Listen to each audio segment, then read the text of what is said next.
Whole Complete Lacking Nothing, April 2011, last talk. It is imperative that we continue this investigation and this being present for our lives. It is imperative that we continue looking into whatever our experience is, and not to waste time. The future never looks like we think it will.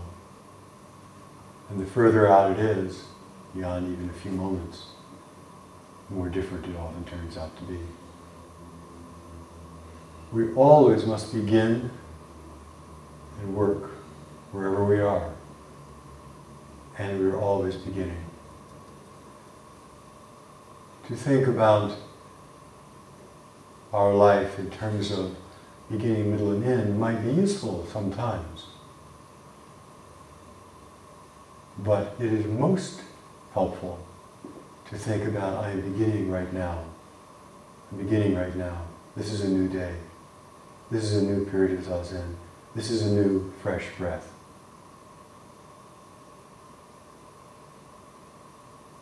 Please continue. Beginning, new, fresh. Right here. If we're remodeling a house, there are times that we have to shore up the foundation. And there are times we have to tear off the roof. We may change the color, we may add and subtract different bits, put on a new front door, we may open a place for a door to be. And then sometimes we have to go outside the house and step back and see the house in its context, against its background, looking at the landscape. And then there are times it's important to know who is the architect, who is the builder of this house. All of it is important. All of it needs to be done. And so each of us has his or her own project we're working on. And each of us, in the course of that project, sometimes works on the roof and sometimes works by talking to the builder. And sometimes by seeing the ground on which this structure rests. Each of us, of course, becomes decrepit in the process of working on our particular project. Because this project burns us up. It uses our life energy. And it leaves a legacy for whoever comes after us. Karma is real. And so as we are working in our particular practice, whether we're working on the foundation, whether we're working on seeing the root, seeing the ground upon which all things emerge, we will be burned up, we will be used up. But this practice that we live, this life that we live, will leave a legacy to others. What kind? Who knows? But what do we turn ourselves to? What do we commit ourselves to is extremely important. One of the koans that we discussed a couple of days ago, Mumon wrote a line, on careful examination, he followed what is heavy, refusing what is light. Why? Yeah. Taking a towel from his head, he put on an iron yoke. In the context of this koan, it's about partly, on the surface, this monk who kicked over the pitcher, who then was, who had the job of the tenzo, the head chef. And then he ended up taking on the responsibility of founding a new place of practice. And this iron yoke that they're talking about is traditionally, as you know, the yoke that they would put around a cow or a horse as a way of pulling a plow, wagon. And traditionally, of course, made of wood. An iron yoke is heavy and hard, not to be removed lightly. in the course of practice, at some time in practice, each of us puts on this iron yoke.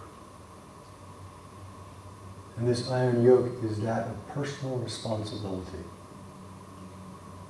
to work on our particular karma. Personal responsibility to walk our spiritual path, to meet our states of mind, to work with our emotions, to transcend our small ideas. This personal responsibility is not to say that if we worked really hard and we did everything correctly, things would turn out the way we hope they will be. It doesn't work that way.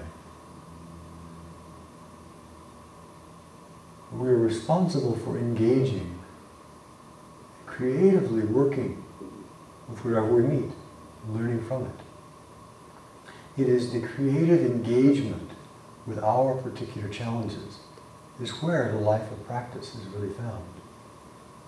It's the creative engagement with our particular obstacles, our particular blindnesses, is where the juice of practice is found. And it is creative. There are no root ways. You have to do it this way, it has to be done that way. There are some particular paths that have been worked out in some way for millennium, like the path of following the breath, working with the breath. There are lots of ways of working with the breath, and each of us has to find some way of engaging his or herself. Each of us has to struggle with finding some way of making a practice meaningful to us. Nothing has inherent meaning other than what we give it.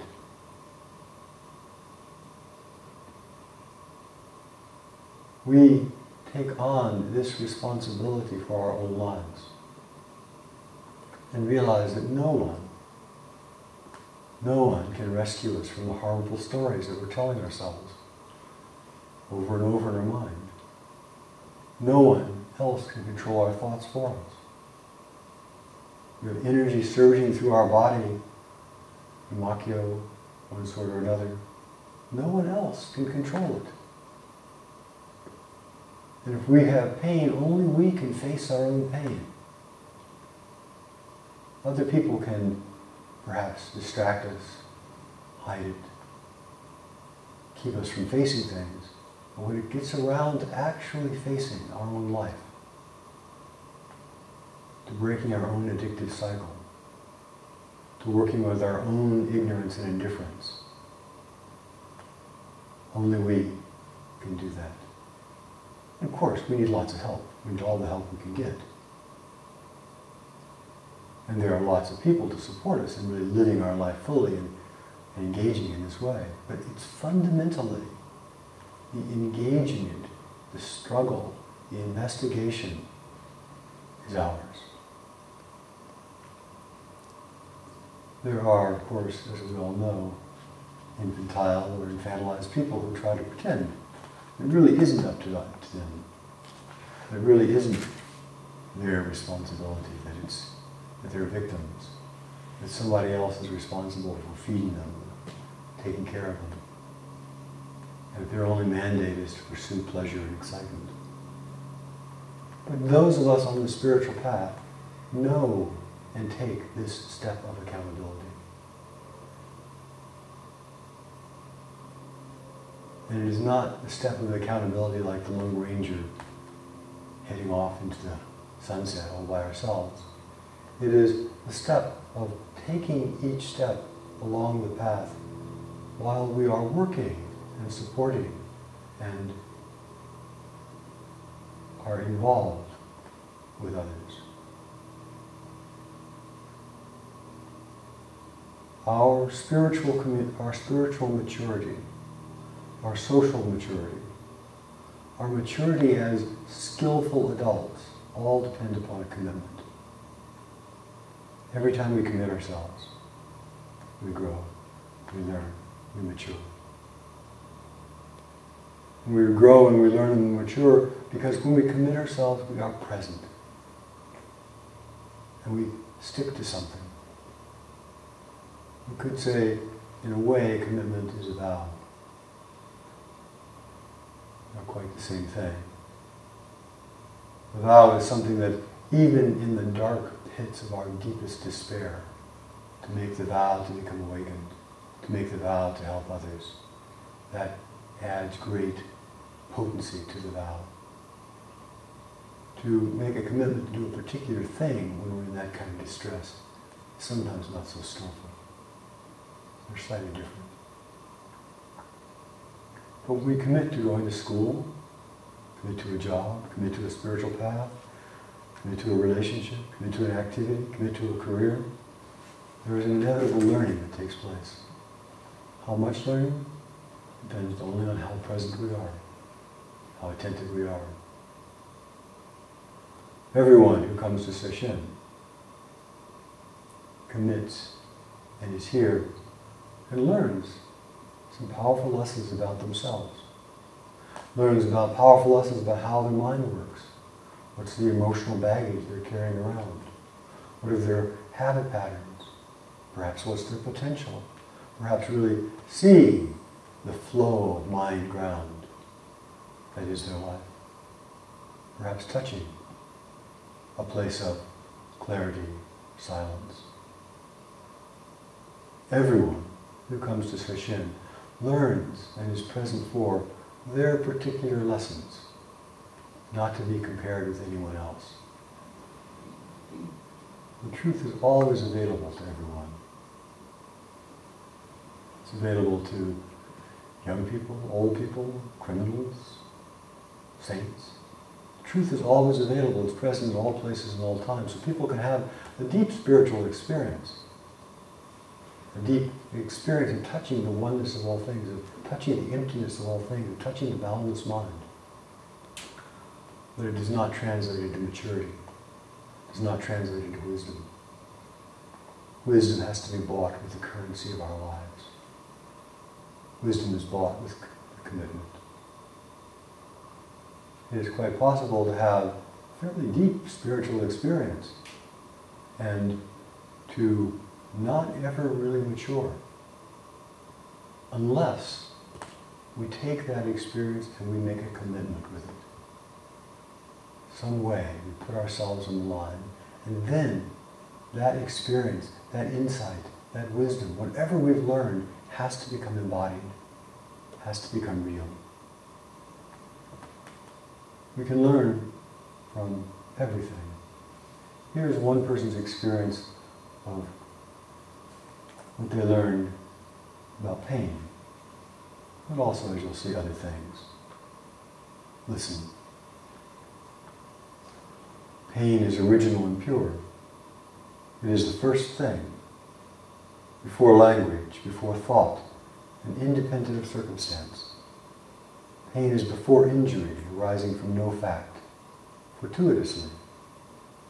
To be competent to speak of pain is to speak of pain that isn't yours, and this requires experiencing the pain that is yours. Pain experienced as if it were your own. I speak of the pain that has no cause. This is not to say there are no causes for pain, that would be absurd. But pain need have no cause. And I speak as much for my sake as for yours. When I first made this discovery,